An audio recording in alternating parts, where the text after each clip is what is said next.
What is up, guys? It is the Sound Alchemist, and today we're back to bring you guys another Q&A with Gershwan and the Sound Alchemist, and this for the greater... WAAAGH! I kind of butchered that, but let's go. This is a video series where we answer the questions left by you, the viewer. If you want to ask us a question, comment in the comment section below. Put question in front of your question, because we get to those questions first. That is what Gutter Snipe Pie did. Hold on. Okay.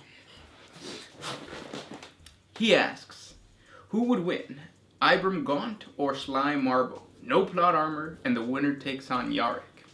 Who do you got? Gaunt or Marbo? Marbo. He is a Catachan. I feel like a Catachan fighter can beat out pretty much any other Imperial anything that's human. What do you think?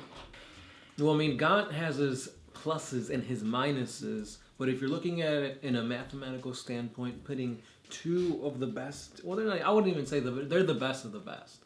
Pitting these two against each other would just be like a glorified MMA fight. Yeah, that's true. Do they have like their weapons and armor and everything? Or is it literally just mano a mano? Yeah, it would just be like a UFC fight. Yeah, I still gotta give it to Sly Marbo. I think the interesting one would be Yarrick, just because Yarrick has augmentations that are crazy. He has the claw and then he has his eye. The eye. So, I mean, if it's Yarrick against Marbo... I think Yarrick gets it. Yeah. Yarrick has gone up against Knobs and won. But so has Marbo. Sly Marbo? Oh, yeah, he has. Yeah, but he doesn't have an eye. A baleful eye. That's kind of like a OP move. Like, you've got a freaking laser eye. Like, how do you beat that? Yeah, he doesn't have to pull the trigger. He just has to look. Mm-hmm. That's what I want. If I ever get an augmentation in 40K, I would want a baleful eye. Just, oh, like Cyclops. I would be the Cyclops of 40K.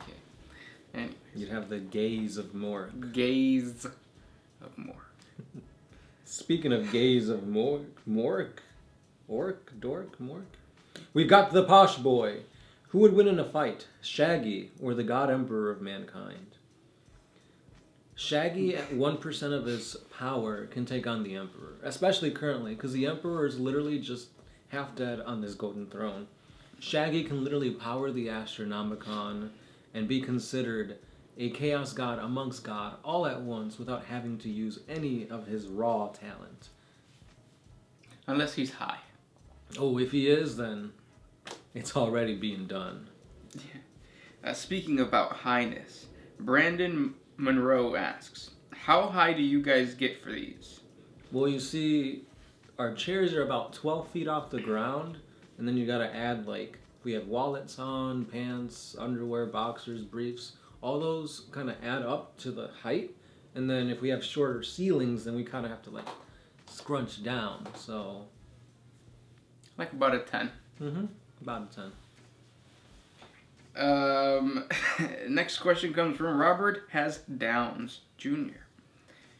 What kind of deodorant or cologne would you try to convince Mortarion and his Death Guard to wear? I feel like it's got to be Old Spice. Old Spice, yeah. Mm-hmm. I'd buy the cheapest deodorant, the one that I can get at Walgreens on sale. I think it's Speed Stick? No, it's not Speed Stick, because that stuff burns my pits. I use Arm & Hammer, so I would ask him to use Arm & Hammer, yeah. But yeah. And then as far as cologne, I like Polo. Drakkar Noir. That's what I've always used. Next one. Michael, how do you think the Emperor ever truly regretted releasing the wolves on the Thousand Sons? Yes. We always say no, but since you've asked it so many times, I'm going to say yes this time. Yeah, and then I'll say the same thing that we've said it. No, he didn't regret releasing the wolves because that was his true intention. It was Horus who told him to exterminate the Thousand Sons. So, yeah.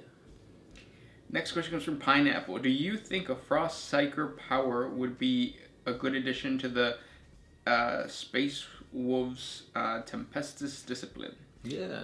Maybe lower movements and a little mortal. all in all, I feel like the psychic powers of 8th edition are a huge downfall. Like, they have so much opportunities that they could have done. They still haven't implemented all the disciplines from previous editions into 8th edition. And, like, right now, I feel like it's not enough. There's not enough variety to kind of flavor your chapters accordingly. Yeah. But yes, I would absolutely love a Frost type of psychic discipline. Slowing people down, creating, like, ice walls, stuff like that. That's what you use in D&D a lot, right? Mm-hmm. What is it called?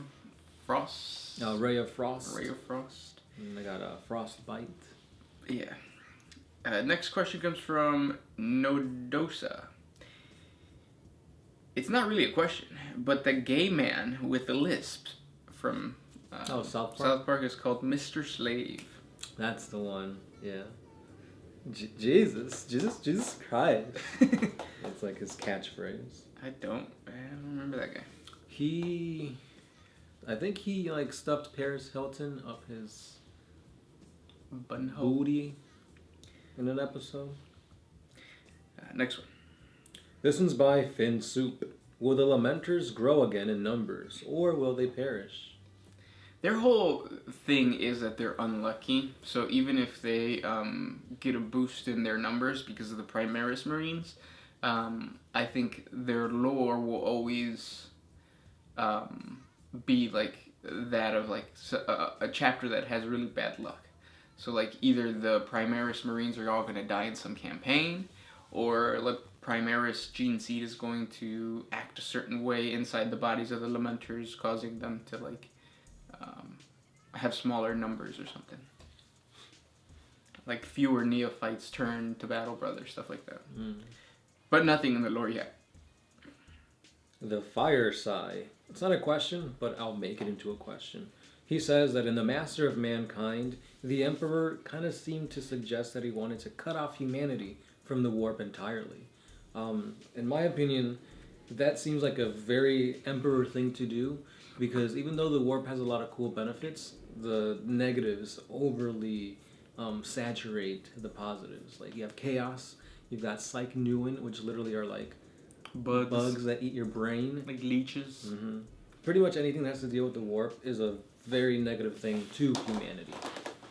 And I think he was taking an example from the Eldar, the Extradited Eldar, who saw that even though they were using the webway, like their mastery of the world is just caused them to give birth to Slanesh. So I think the Emperor might want to create the Imperium more like an Extradited world.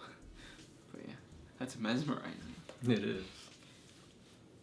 Next question comes from Kevin Ronan. Or Ronan. There is instances of ships traveling through the warp and ending up in the past. How far can they go back? I mean, the farthest that I've heard is the Horus Heresy era. Yeah. So 30K-ish. And then he has a second question. If an Imperial ship were to travel back in time to Earth, our time, what would they do? If an Imperial ship, it depends on who's piloting the ship. If it's like a Space Marine ship, I don't feel like... I think that they would kind of want to get back to the 40K, or they would seek out the Emperor. If it was a Navy Imperial ship, I don't really know. I mean, they might want to integrate with Earth.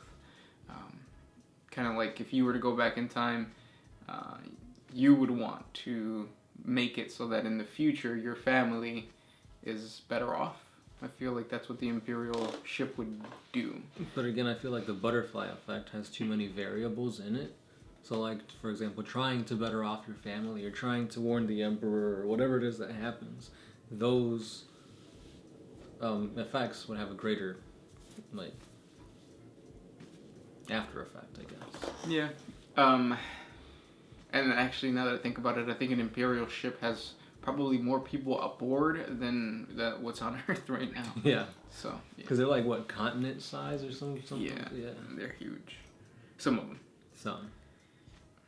Juan G Has anybody ever referred to Gersh as Thick Daddy G? Sometimes. It's come up before. The Fool 06. There you go. This one's for you. If humans could worship the Orc and Eldar gods, can they receive their respective blessings? Or is it more of a racial thing? If who? Like humans. So if humanity worshipped Gork and Mork, would they have like the benefits of like purple being sneaky and all that stuff? No, unfortunately, Gork and Mork are in the warp because of the manifestation of the communal powers or psychic powers of the orcs that's coming from them. Right. Orcs don't have that. Or humans don't have that. So they can't communicate with this being that is of, like, orc origin. But on the oh no, wait, because I was going to say chaos gods don't, but then they do. Yeah. Because they're born by human emotion. Mm-hmm. Mm-hmm. So I guess you directly have to be influencing or powering up a god in order to receive their blessings, and there's no way for humanity to do that to Gork or Mork. No, because they're not powered by emotion, they're powered by... Wah energy. Yeah, they're war energy. I don't know about the Eldar. I think the gods of the old ones are... the gods of the Eldar are the old ones. So when Cain, the avatar of Cain comes out, it's really just like the essence being pulled from the warp.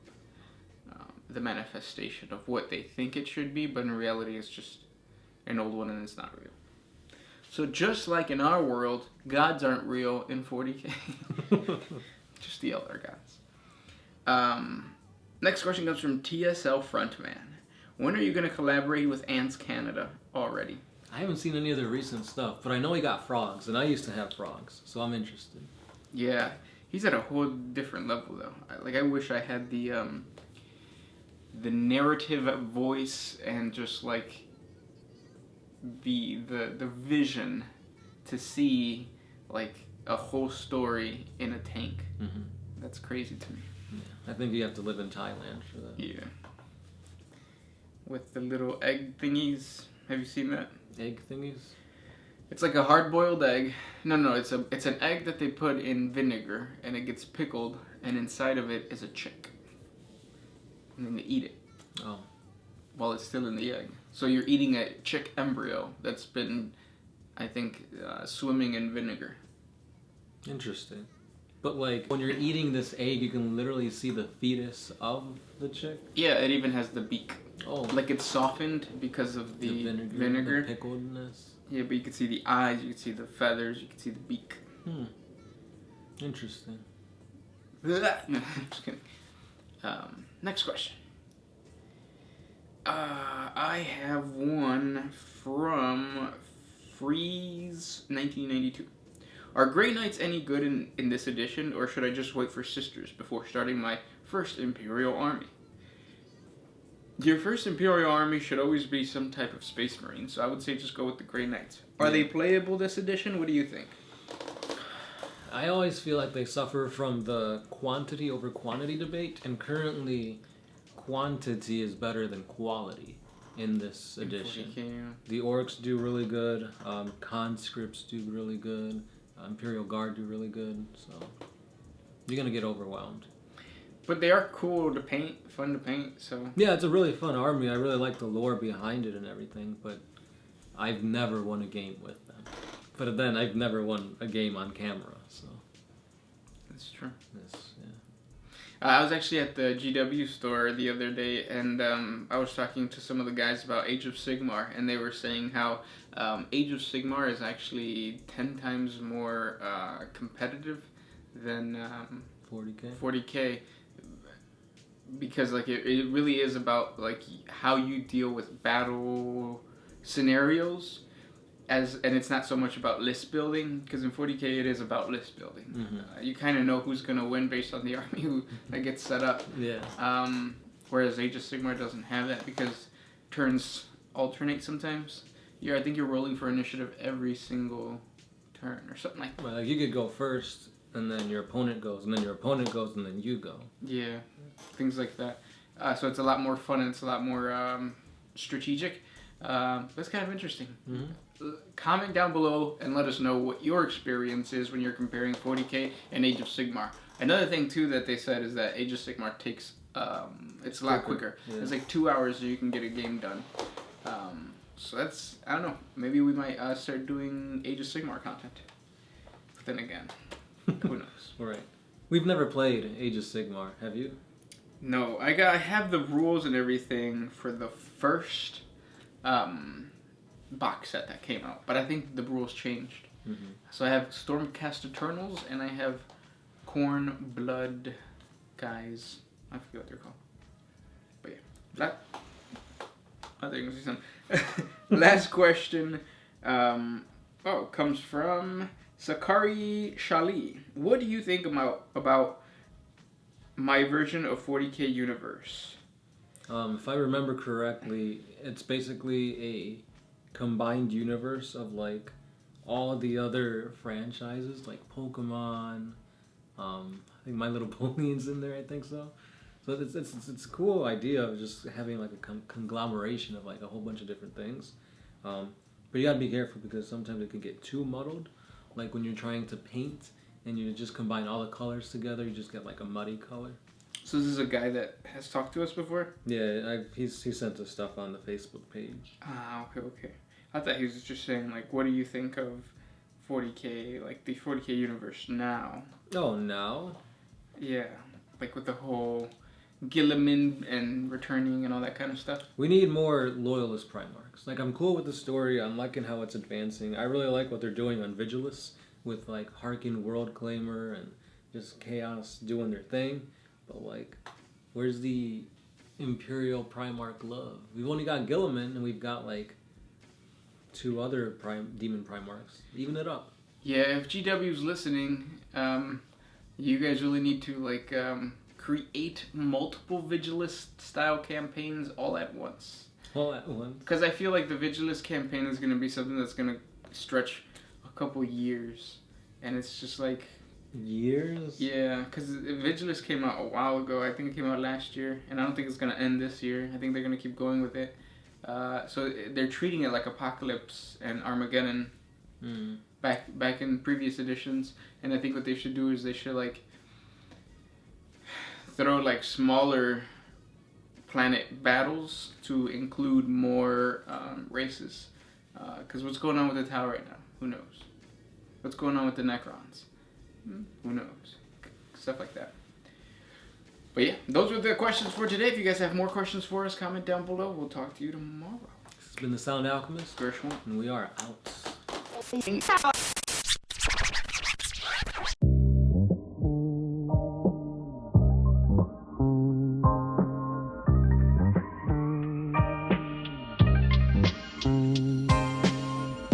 Oh, if you could put my freedom back in